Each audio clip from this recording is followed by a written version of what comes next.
Et nous avons l'honneur aujourd'hui de recevoir le sergent Luc Mongrain. Luc Mongrain, bonjour, comment allez-vous? Bonjour monsieur, ça va très bien, je vous remercie. Super, donc on a pu voir une petite illustration.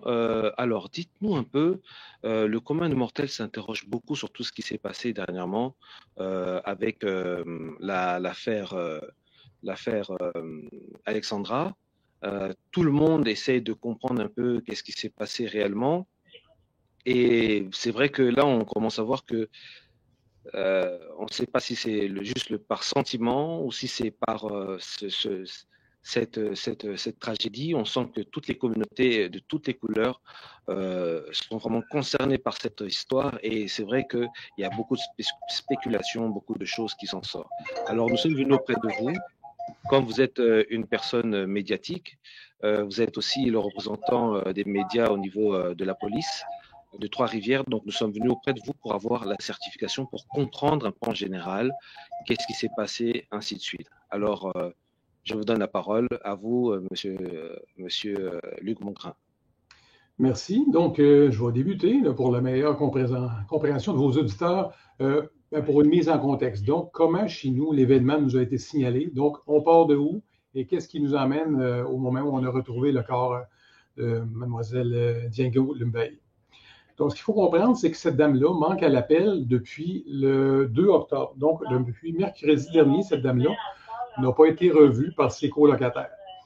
L'endroit où elle habite avec deux personnes qui sont ses colocataires. Donc, en date du vendredi, le 4 octobre, en début d'après-midi, le colocataire s'était inquiété de ne pas avoir vu Alexandra Martine. Donc, s'est présenté ici au service de police dans le but de signaler sa disparition. Donc, le colocataire a été rencontré par les enquêteurs dans le but d'avoir le plus d'informations possibles qui auraient pu, orienter nos recherches préliminaires. Donc, c'est ce qui a été fait. Donc, rapidement, suite à la prise, la déposition de cette personne-là, nos enquêteurs, accompagnés de patrouilleurs, se sont déployés sur le terrain. Ce qu'il faut comprendre ici, comment on amorce des recherches suite à une disparition, bien, on tente de savoir la personne a été vue à quel endroit pour la dernière fois. Donc, elle aurait été vue vivante à quel endroit. Donc, rapidement, on est en mesure de comprendre que son colocataire avait reconduit Mme Diengo Lumbaye sur le chemin qui mène à l'île Saint-Quentin. Donc, on parle d'un endroit touristique où les gens vont faire des balades en sentier, des balades à pied. Donc, c'est le colocataire qui, lui, a déposé la dame à l'entrée du chemin qui mène à l'île Saint-Quentin. Et donc, on a pu apercevoir environ une vingtaine de minutes par la suite que Mme Diengo Lumbaye a été captée par des caméras de surveillance de la Guérite où on doit payer lorsqu'on accède à ce site-là. Donc, pour nous, la dernière fois où Mme Diengo Lumbaye a été aperçue vivante, c'est par les caméras de surveillance. Donc, nous, nos recherches ont démarré à cet endroit-là, puisque c'est l'endroit qui était susceptible de nous fournir de meilleures pistes d'enquête. À ce moment-là, il y a un gestionnaire en enquête qui s'est adjoint les services d'enquêteurs et de patrouilleurs, et puis on a ratissé sur le terrain, en forêt, dans un boisé, jusqu'aux limites du fleuve Saint-Laurent et de la rivière Saint-Maurice. Donc, ces recherches-là sur le terrain n'ont pas donné de résultats significatifs. Ne serait-ce qu'on avait retrouvé un soulier, mais on n'était pas en mesure de savoir si c'était bel et bien un soulier qui appartenait à Mme Diengo Lumbaye. Donc, par la suite, avec la noirceur qui était tombée, on a décidé de faire appel aux plongeurs de la Sûreté du Québec, ce qui est le service de police provincial pour la province du Québec. Donc, ce sont eux qui ont les expertises pour aller scruter les fonds des cours d'eau. Donc, les plongeurs ont fait le travail. Les plongeurs se sont présentés ici le 6. Donc, le 6 octobre, donc, les plongeurs ont vraiment travaillé dans le secteur ou dans l'environnement où Alexandra Martine aurait pu s'être trouvée. Par la suite, ou simultanément, je dirais, il y a un hélicoptère toujours du service de police de la Sûreté du Québec qui elle-même a fait des recherches aériennes dans le but de voir s'il n'y avait pas un corps qui flottait, je veux dire, en surface sur les rivières. Donc, ces recherches-là se sont avérées négatives toujours en fin de journée. Donc, suite à ces recherches-là, on a décidé de retourner dans une autre partie de l'île Saint-Quentin, soit à la marina, où il y a plusieurs bateaux, où il y a des hangars. Donc, le lendemain, ce qui veut dire le 7 octobre, on s'est déployé là encore sur le terrain. On a fait plusieurs recherches et, comme vous le savez, ces recherches-là n'ont rien donné. Ce n'est que le lendemain, il y a une information qui nous est provenue ici au service de police vers 10h15, on parle du 8, donc mardi matin. Il y a un kayakiste, donc quelqu'un qui pratiquait le sport du kayak sur la rivière Saint-Maurice, entre la marina et une usine qui est juste à côté. Et lui nous a signalé ce qui pouvait s'apparenter à être un corps qui flottait sur l'eau. Donc, rapidement, les services d'urgence ont été déployés sur place, ont été vers ce corps-là pour finalement, c'est ça, constater qu'il s'agissait bel et bien d'un corps et non pas d'un morceau de bois. Donc, le corps a été ramené sur la terre ferme. Et puis, à ce moment-là, nous, on a sécurisé le périmètre et puis le corps a été acheminé dans un endroit où il y a un pathologiste judiciaire, un coroner, qui ont eu le devoir d'identifier formellement qu'il s'agissait bel et bien d'Alexandra Martine. Parce que ce qu'il faut comprendre, dans les premiers instants, un corps qui a séjourné dans l'eau, ça se déforme beaucoup. Même avec une photo, on n'est vraiment pas en mesure de déterminer s'il s'agit bel et bien de la personne qu'on recherche. Ne serait-ce que par des vêtements qui pourraient avoir certaines similitudes, mais nous, on ne s'avance jamais. On attend toujours la source officielle du coroner qui, lui, a pour mandat d'identifier formellement et officiellement une victime. Donc, c'est ce que le coroner a fait mardi, en milieu d'après-midi, a confirmé, après avoir eu des échanges avec les enquêteurs, après qu'on lui ait transmis des photos et certains éléments d'enquête, lui a décidé de statuer qu'il s'agissait bel et bien d'Alexandra Martine. Bon. D'accord. Une question qui nous vient, puisqu'ils disent que il y a beaucoup de spéculation, il y a beaucoup de spéculation et spéculation, prolifération et la désinformation. Donc, on voulait savoir, on dit que le corps a été retrouvé emballé. Est-ce vrai ou faux? Moi, je peux vous dire que le corps n'était pas emballé. OK. D'accord. Malheureusement, là, je vais vous dire, ce sont des dossiers sensibles chez nous. Les dossiers de disparition sont encadrés par un protocole provincial. Ici, au Québec, on a le guide des pratiques policières et eux ont décidé d'établir un guide concernant les enlèvements et les disparitions. Donc, ça vient uniformiser ce genre d'enquête-là, que ce soit la police de Montréal, la Sûreté du Québec ou la police de Trois-Rivières. Nous, lorsqu'on aborde ce type d'enquête-là, on est régi par un protocole qui apporte une structure d'enquête pour s'assurer que les meilleures techniques d'enquête soient déployées et ce le plus rapidement possible. Donc, nous, il y a un travail qui est fait, mais comme vous venez de le mentionner, malheureusement, nous, on sort l'information officielle. Oui. Il y a certains moments qu'on ne peut pas transmettre certains types d'informations puisqu'il s'agit d'éléments d'enquête et on ne veut pas, c'est-à-dire contrevenir à cette enquête-là.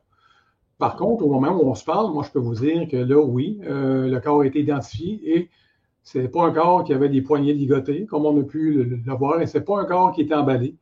Donc, pour nous, c'est justement certaines conclusions qu'on attend avant de statuer vers une thèse plus qu'un autre. Là, les expertises qui sont faites sur ce corps-là, c'est dans le but de déterminer si le corps avait des marques de violence.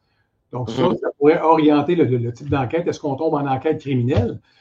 Si jamais c'est le cas. Mais au moment où on se parle, on est toujours en attente, justement, de ces conclusions-là, alors que le corps aurait été expertisé et pourra, comme je mentionnais précédemment, donner une certaine tangente à cette enquête-là. Mais, écoutez, on a dû aller sur notre page Facebook pour dire aux gens de ne pas tendre à la désinformation. Et s'il vous plaît, si vous voulez avoir la bonne information, attendez, on va sortir ça soit via nos médias locaux ici, mais via notre page Facebook. Donc, les gens à qui ça profite, cette désinformation-là, c'est malheureux parce qu'on comprend que ça influence beaucoup de personnes et que ça crée beaucoup de dommages. Ouais. Ça crée un sentiment d'insécurité chez plusieurs personnes. Donc, en tout cas, nous, à Trois-Rivières, la police de Trois-Rivières, on dit que c'est à proscrire. Si vous avez de l'information à consulter, de grâce, consultez la police de Trois-Rivières. OK. Alors, une question encore qui nous vient, c'est juste, là, on vous fait parvenir un peu de la question en général de la grande communauté, des grandes communautés. Et quand j'ai des grandes communautés, c'est toutes les communautés qui sont, que ce soit blanc, noir ou quoi que ce soit, c'est toutes les communautés. Les gens spéculent ou bien trouvent que la police aurait pas été efficace de ce côté-là. Qu'est-ce que vous pouvez répondre de ce côté-là? Ils disent qu'il y a eu une lenteur, il y a eu comme une marque de désintéressement au niveau de cette histoire. Et puis, comme il y a eu l'engouement des communautés, c'est là que la police a commencé à faire son devoir.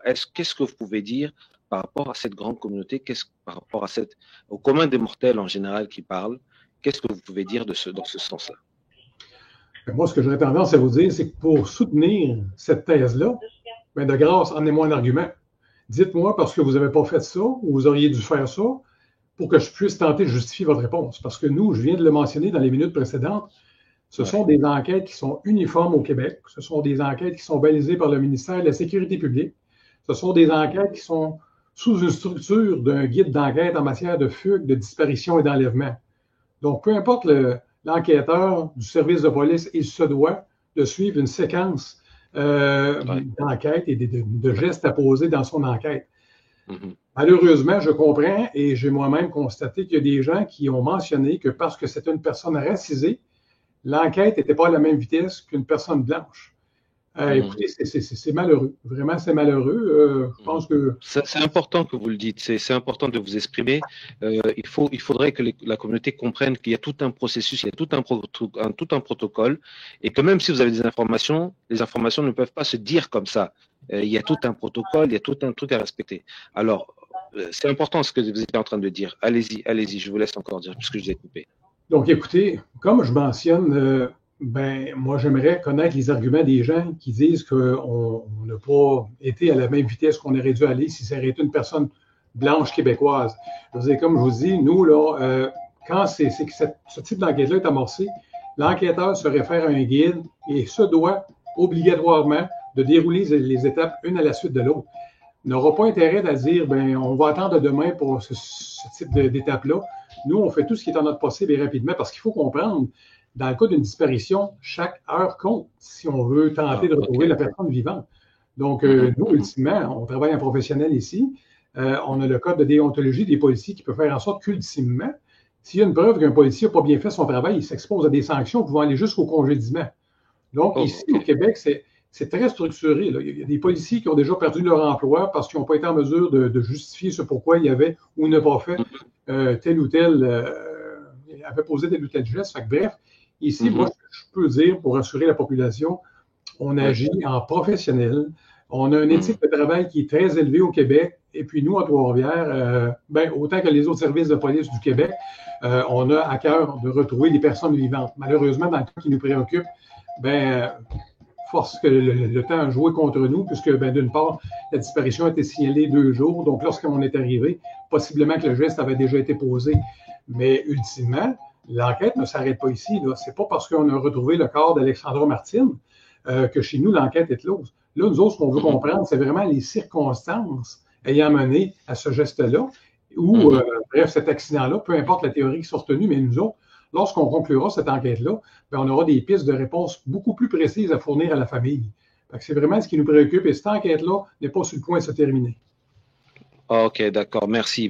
Dernier point, il y en a beaucoup qui se posent des questions sur le rôle du coroner, parce que vous avez expliqué un peu, vous êtes dedans, vous êtes dedans depuis longtemps, donc pour vous c'est normal, c'est dans le corps de la police, mais pour le commun des mortels, il y a des fois qu'il y a des personnes qui ne comprennent pas vraiment qu'est-ce que c'est, par exemple, le coroner, le rôle du coroner, pour faire comprendre aux gens que c'est pas comme ça, puisqu'on a vu un corps, que voilà, qu'on peut se dire, on peut commencer à annoncer ou dire certaines choses. Donc, effectivement, ici, là, nous, lorsqu'il y a un décès, dont les circonstances sont rapidement inexplicables, des causes obscures ou nébuleuses, mais là, ici, le travail de la police, c'est d'amorcer une enquête sur la loi du coroner. Donc, pour vos auditeurs, ils peuvent googler la loi sur le coroner au Québec. Ils viendront vraiment voir qu'est-ce que ça constitue, ce type d'enquête-là, et à quoi on doit se soumettre. Lorsqu'on parle du rôle du coroner, ici, selon la loi sur le coroner, il appartient à celui-ci d'établir la cause et les circonstances qui entourent un décès imprévu, non naturel ou inexpliqué. Donc, il y a également la responsabilité de déterminer l'identité de la personne décédée et le moment du décès. Donc, ce qu'il a tenté de faire rapidement, à toute fin pratique, établir l'identité de la victime. Il reste à déterminer le moment ou les circonstances, naturellement, dans lesquelles Alexandra Martine est décédée.